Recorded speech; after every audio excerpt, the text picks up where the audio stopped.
Did you grow up around here? No, I grew up in New York City. Okay. Thinking nature was something that happened somewhere else. And then I went out to California for graduate school. Careful on the bridge here. And then came back here to work because the Northeast is home. That's Julie Simpson, a coastal ecologist with MIT Sea Grant.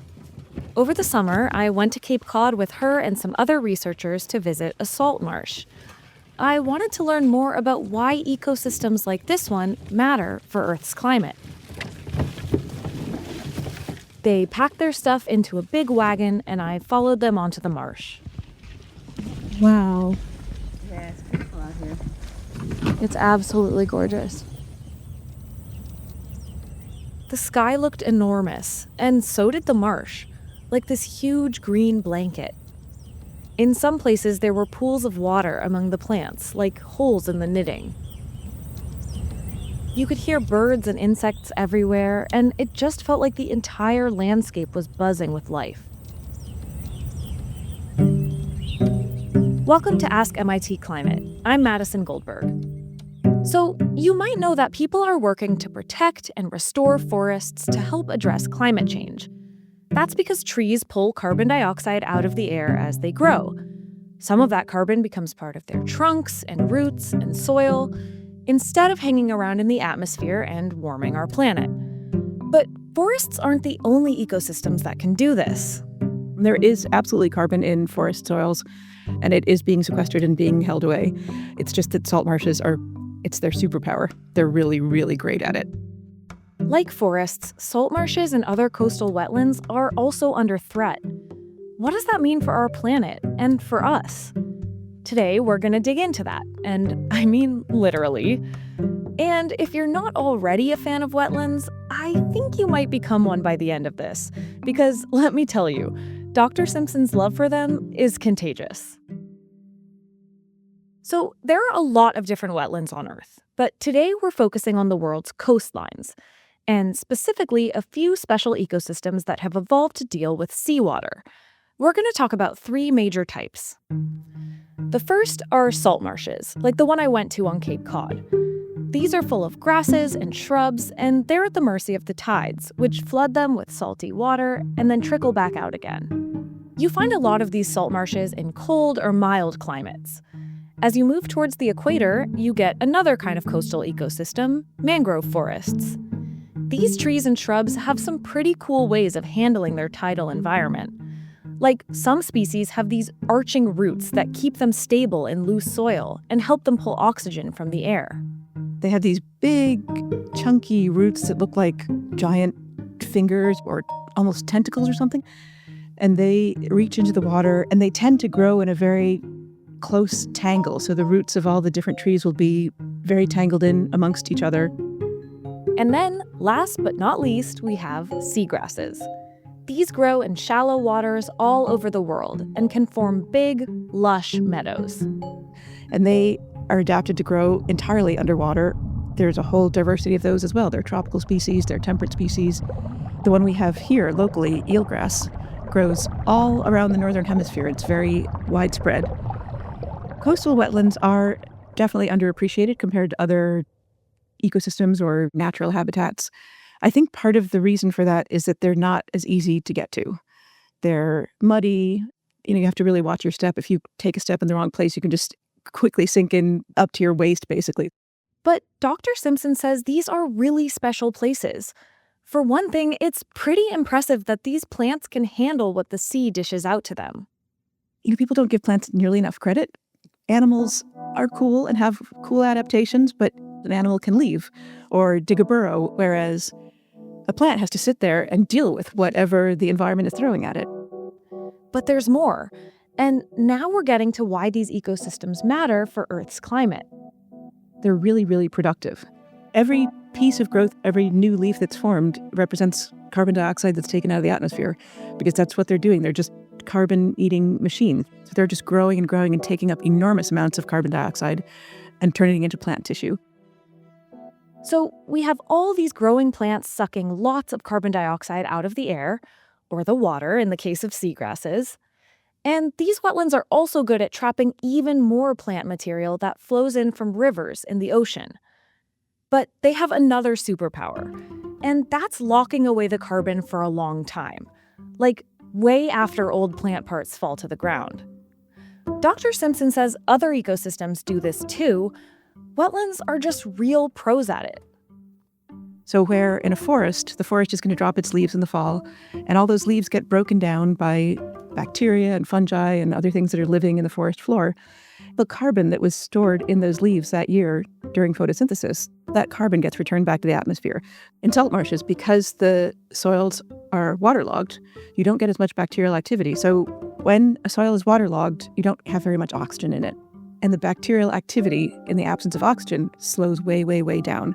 So the plant grows a bunch of leaves, the leaves fall down to the bottom, and it just stays there.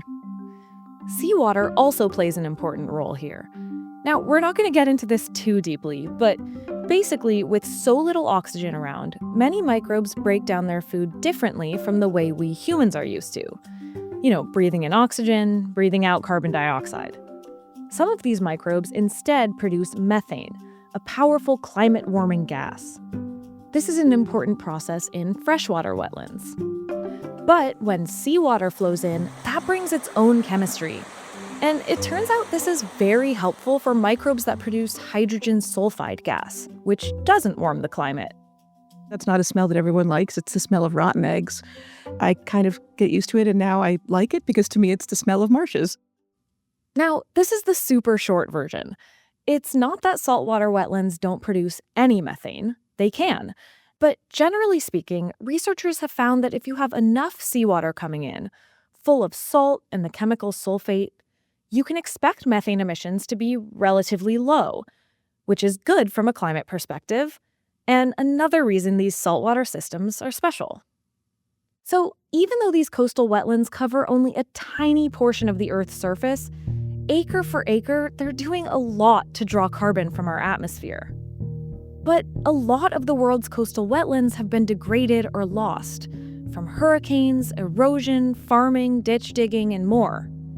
And while there's been progress on protecting these ecosystems, that doesn't mean they're in the clear. Take sea level rise, which can overwhelm coastal ecosystems. Vulnerable wetlands, like salt marshes in Louisiana and Egypt, are at risk of major losses from the rising ocean. Some might be able to build up their soils or migrate inland, but that depends a lot on our choices, like whether we build things that block a wetland's path inland, or whether we slow sea level rise by addressing rising temperatures. With wetlands up against pressures from development and climate change, people are trying to protect and restore them.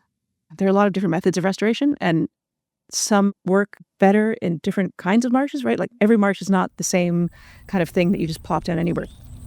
Which brings us back to Cape Cod, because the research I went to see could help inform this work in the future. This marsh, which is near Waquoit Bay on the Cape's southern shore, is dotted with standing pools of water.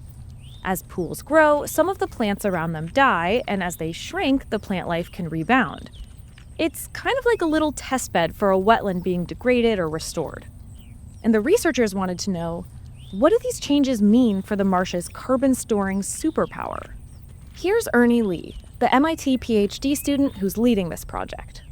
In Waquoit Bay, there are some contracting pools, meaning the pool sizes are shrinking. And at the edge of the pool, there are new plants that are growing out. So you want to sample whether the soil in those revegetated areas recover the organic carbon that we would expect at high marsh. To figure that out, you have to get a little muddy. To measure the carbon stored in different parts of the marsh, the researchers collected samples called cores. These are long, vertical tubes of soil that contain lots and lots of material that's been buried. Each layer of soil accumulates on top of the last, so the bottom of the core is the oldest part. And looking at a core is like looking back in time.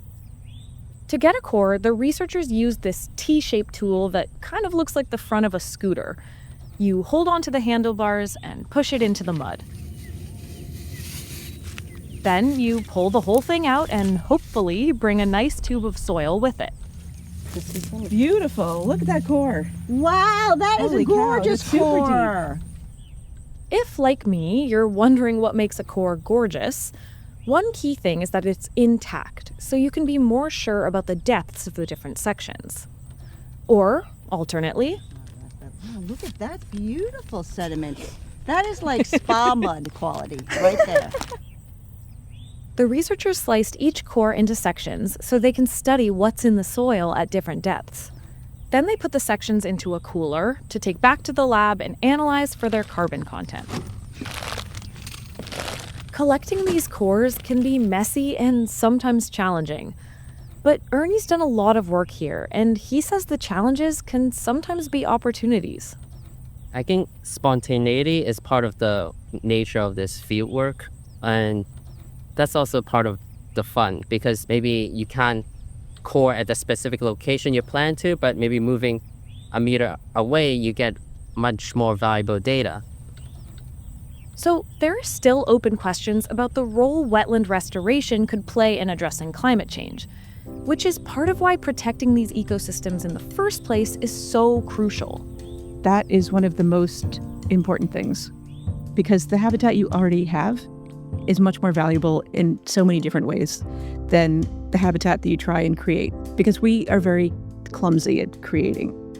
Plus, coastal wetlands cover only a very small fraction of the Earth. Even with their carbon-storing superpowers, and even with lots of successful restoration, they won't come close to canceling out all of humanity's climate pollution.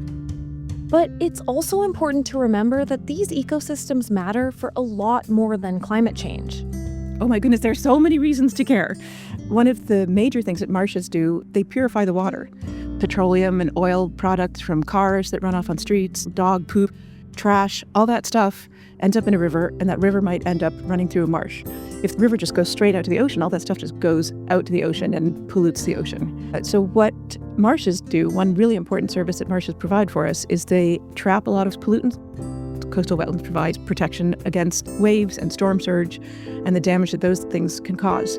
So if you get a big storm coming in, if you have a large marsh protecting your infrastructure, your railroads, your homes, your roads, your electrical lines, your sewers, things like that, the marsh can not only slow down the waves, it absorbs a lot of the energy, and in some cases it can also absorb a lot of the water.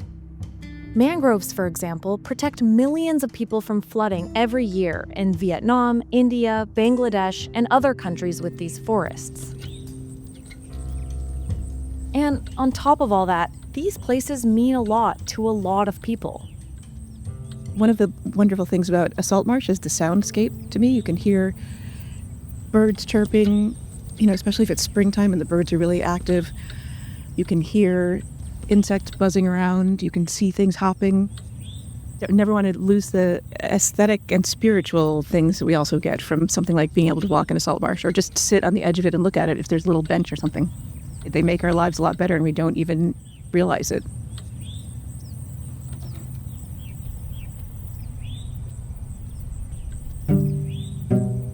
Ask MIT Climate is the climate change podcast of the Massachusetts Institute of Technology. Aaron Krol is our executive producer. David Lishansky is our sound editor and producer. Michelle Harris fact-checks our episodes. The music is by Blue Dot Sessions.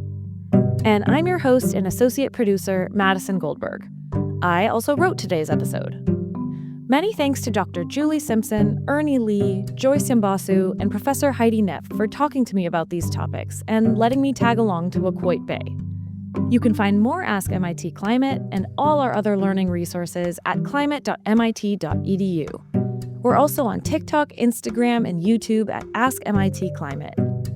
And if you still feel stuck in the mud on some climate topic, we love hearing from our listeners. Email us your questions at askmitclimate@mit.edu.